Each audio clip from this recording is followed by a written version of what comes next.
Alright mga ka-trucker, ito na po yung Isuzu Avatar type new face 10-wheeler. Dati po itong Freezer van, ngayon ay naka-cargo drop side na with boom crane. Silipin po natin para makita nyo. Ayan, 10-wheeler po ito. So itong unit ay galing labas, nagpalagay lang ng brand new boom crane 10 tons. Ito po yung nilagay namin, 10 tons 4 section po. Ayan. And then pinalitan namin ng cargo drop side.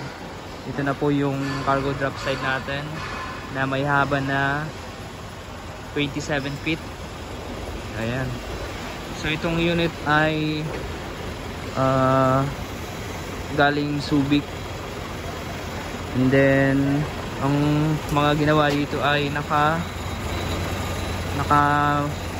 manual transmission na, converted to. Naka smoother G dati, ngayon manual. And then convert din yung molye. Ayan, converted molye, dating airbag. At ito yung nilagay naming body, Surplus Japan aluminum cargo drop side. Yung lifter stock din. Ayan, stock sa unit, may lifter pa siya.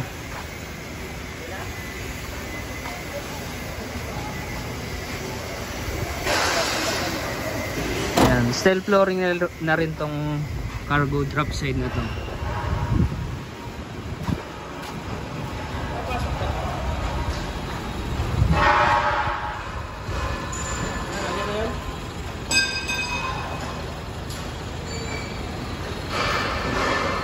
Ayan, unique boom crane 10 tons. Yung operator nasa taas, merong upuan sa taas. Yung controller nandun rin. 4 outrigger jack meron sa likod. Powered by PTO hydraulic pump.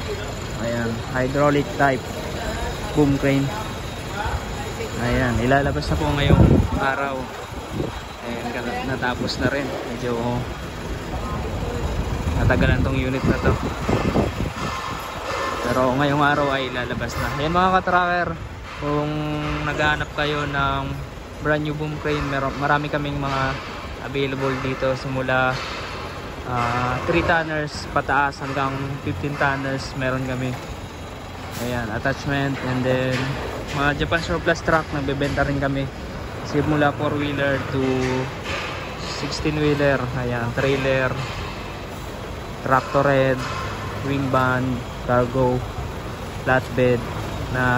Ano rin kami ng mga body specialized. Alright, kung nagustuhan nyo itong video na to, paki-like, share, and mag-subscribe na. Maraming salamat. Paki-follow na rin ng ating FB page, Trucker Moto. Maraming salamat. God bless. Bye bye.